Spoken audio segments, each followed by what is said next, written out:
तर पुन्हा एकदा नमस्कार भावांनो, स्वागत आहे आपल्या भावाच्या युट्यूब चॅनलवरती. तर भरपूर टोटल आपण गणपती बाप्पा अपलोड केले मित्रांनो. भरपूर डिग असे बाप्पांचं आगमन पण आपल्या मंडळात झालं, काय विषय नाही. तर भरपूर जणांचे मला कॉल वगैरे मेसेज आले की दादा एक सत्यनारायण वर बॅनर घेऊन ये, 100% किंवा तो सत्यनारायण किंवा भंडारा यावर उपलब्ध नक्कीच राहील. तर त्या टाईपने आपण तो बॅनर बनवण्याचा प्रयत्न केला 10 बाय 10 मध्ये. ठीक आहे, लवकर टाकण्याचा प्रयत्न केला, कारण कसं आहे माहिती आहे का भावानो, या 2-3 दिवसात नक्की तुमचं ते काय सत्यनारायण वगैरे राहतंय त्या टाईप मध्ये आपण तो टाकण्याचा प्रयत्न केलाय. कन्सेप्ट जर बघितली मी तर संपूर्ण प्रॉपर थीम वगैरे संपूर्ण गोष्टी त्यात वापरून आपण नक्कीच क्रिएट केली. संपूर्ण त्या फोटोशॉप मध्ये आपण ती क्रिएट केली. त्याची पीईडी फाईल तुम्हाला नक्कीच उपलब्ध करून दिली. ठीक आहे, फक्त त्या पीईडी फाईलला मित्रांनो आपण 6 अंकी पासवर्ड टाकलाय. तो जो पासवर्ड आहे आपला तो 3 स्टेप मध्ये असणार आहे, त्यामुळे काही काळजी करू नका, व्हिडिओ शेवटपर्यंत बघा. तर अशाने आपला आजचं ट्युटोरियल आहे. तर घेतो मी फोटोशॉपला ओपन करू. तर फोटोशॉप आल्यानंतर सगळ्यात इम्पॉर्टंट गोष्ट मित्रांनो पीईडी मी घेतली ओपन करून. ठीक आहे, तर ओपन केल्यानंतर सगळ्यात इम्पॉर्टंट खाली मी एक असं काही घेतलं नाही जास्त बॅकग्राऊंड वगैरे, सिंपल असा ब्रश मारलाय. हा जो ब्रश आहे हा ब्रश मारला डायरेक्ट. 1700 पानं वगैरे ऍड केली. तर थोडं आपण ही जी घंटी वगैरे या ही थीम लावण्याचा प्रयत्न केलाय. ठीक आहे, त्यावर आपण ऍड केले मित्रांनो जे मंडळाचं नाव आहे मित्रांनो, जागृती मित्र मंडळ, ते आपण इथे ऍड केलंय. त्यावर आपण इथं जे नाव आहे ते संपूर्ण इथं नाव टाकण्याचा प्रयत्न केला. संपूर्ण जे नाव आहे इथं ऍड करून घेतोय. आता नाव चेंज करायचं तुम्हाला माहिती आहे. समजा आपण जागृती मित्र मंडळ जे नाव आहे आपण मित्रांनो, ही जी पीएडी संपूर्ण जे अशी थीम आहे हे तुम्हाला असं कोणी देत नाही भावानो, आपण पण तुमच्यासाठी मी ते घेऊन आलोय. कारण एक गोष्टी आहेत मी प्रॉपर बनवण्याचा प्रयत्न केलाय, जेणेकरून तुम्ही नक्कीच ऑर्डरला वगैरे नक्कीच देऊ शकता, काय विषय नाही. ठीक आहे, तर असे मी जागृती मित्र मंडळ नाव आहे त्यावर डबल टॅप करून ते जर चेंज करायचं असेल तुम्हाला तर तुम्ही कीबोर्डच्या साईड नक्की युनिकोड जर माहिती असेल तर करू शकता. जसं की ए दाबला तर कानावर मोठा ए दाबला तर तयार होतो. ही त्याची युनिकोडची पद्धत आहे. त्याचा मी सेपरेट व्हिडिओ बनवला, पण जर नसेल बघितलं प्रोफाईल जाऊन चेक करा, नक्कीच बघा. पण तुम्हाला हे चेंज करण्यासाठी सोपी बरं सांगतो, एक विंडोचं ऑप्शन इथे ग्लॅप्स म्हणून ऑप्शन आहे. याने काय होतं माहितीये का, जर सिलेक्ट करशील ते हे ऑप्शन तुम्हाला ओपन होते ग्लॅप्स वर गेल्यावर. तुम्ही जो फॉन्ट सिलेक्ट करशाल त्या संपूर्ण एक एक अक्षरचा मायने तुम्हाला इथे शो होऊन जाणार आहे. तुम्ही डायरेक्ट एक एक अक्षर क्लिक करून ते नक्की तुमच्या हिशोबाने करू शकता.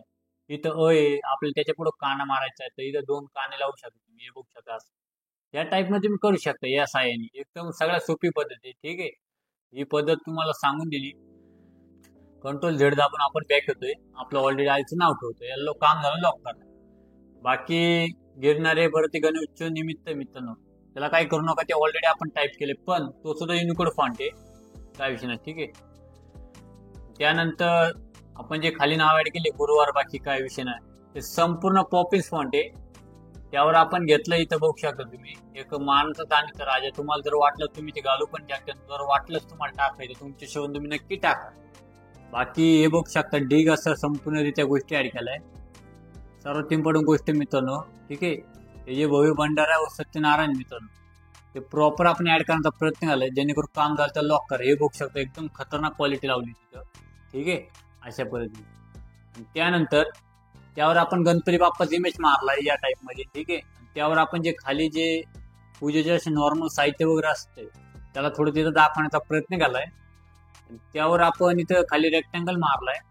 नंतर जागृती मित्र मंडळाचं नाव पण टाकलंय.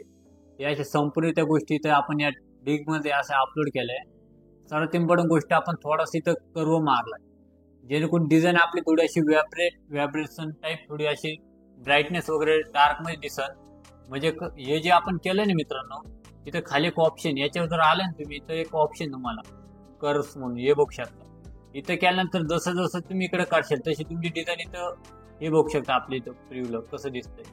इकडून जर केलं जसं आपण कंट्रास्ट म्हणू डार्क मध्ये, ही थीम इथं होणार आहे. ठीक आहे, तर अशी जर तुम्हाला कुठं गरज पडली नक्कीच करा. त्यांनी प्रॉपर असा तुमचा डिझाईन झाला तर इफेक्ट बसतोय. नंतर सकाळी शेवट आपण जे काय आहे ते नक्की जे टाकलंय तो काय विषय. ठीक आहे, तर अशी आपली डिझाईन आहे प्रॉपर संपूर्ण त्या थीम मध्ये. ठीक आहे, सगळ्यात इम्पॉर्टंट गोष्ट डिझाईन झाल्यानंतर काय करा माहितीये का, इमेज मध्ये इमेज साईज मध्ये या. ज्या भावांचा पीसी लो असत त्यांनी 72 रेझोल्यूशन टाकलं असत. जर 300 टाकले तर नक्कीच चांगलं, नक्की डायरेक्ट सेव्ह करू शकता. पण 72 टाकलं तर 300 करा भावा. बाकी साईज चेक करून घ्या, इंचेस मध्ये ठेवा. बाकी संपूर्ण ही सेटिंग मी लावली, नक्कीच करा. पण तुम्ही एक चूक न करीता भावा. सगळ्यात इम्पॉर्टंट एक चूक काय करता माहितीये का, भरपूर जण समजा इमेज साईज मध्ये आले इथं इमेज साईज वाढल्यानंतर हा जो प्रिव्ह्यू ना इथं या प्रिव्ह्यूला हलवते तुम्ही याच्यावर दाबून, हे बघा जर झूम केलं इथं हलवलं, जर झूम केला ना तुम्ही, ही जे वेट आणि हाईट आहे संपूर्ण चेंज होत आहे आपलं. याने काय होतं माहिती आहे तुमचं, जेव्हा तुम्ही ओके करून जाता डिझाईनला थोडा प्रॉब्लेम जातो, त्यापेक्षा कॅन्सल करून टाका. म्हणजे कधी कधी आपल्याकडून चुकवून जाते, अशा गोष्टी करत नका जाऊ. ठीक आहे, हे तुम्हाला मी सांगण्याचा प्रयत्न करतोय, अशा गोष्टी कोणाला काय माहित नाही. ठीक आहे, नक्कीच अशा पण आपलं आजचं ट्युटर होतं भावानो. सिंपल गोष्ट, सेव्ह कर तुम्हाला सांगतो, फाईल यायचं, एक्सपोर्टवर जायचं आणि इथं सेव्ह फॉर वेब आहे, त्याच्यावर क्लिक करून ओरिजिनल म्हणा. इथं ओरिजिनल म्हणा. सगळ्यात इम्पॉर्टंट गोष्टी तर जेपीजी पाहिजेत, काही तर PNG 24/8. आता समजा PNG 24 मित्रांनो, हे तुम्हाला जेव्हा PNG मध्ये सेव्ह करायची, एखादं PNG वगैरे क्रिएट केलं तुम्ही स्टिकर टाईप, ठीक आहे, नक्कीच तिथं तुम्ही ते करू शकता. पण जेपीजी मध्ये सिलेक्ट करून डायरेक्ट सेव्ह करायचं. तुमची प्रॉपर अशी सेव्ह नक्कीच डिझाईन होणार आणि डिझाईन संपूर्णरित्या बाहेर झाली. नक्कीच सर्वांनी बनवा, नक्कीच सर्वांनी सत्यनारायण पूजा, सर्वांनी संपूर्ण बाप्पाचं नक्कीच आनंद घ्या गोष्टीचा, काय विषय नाही. ठीक आहे, तर असेच वेगवेगळे ट्युटोरियल मी नक्कीच घेऊन येणार भावानो. चला मित्रांनो, भेटूया पुढच्या व्हिडिओमध्ये. जय हिंद, जय महाराष्ट्र.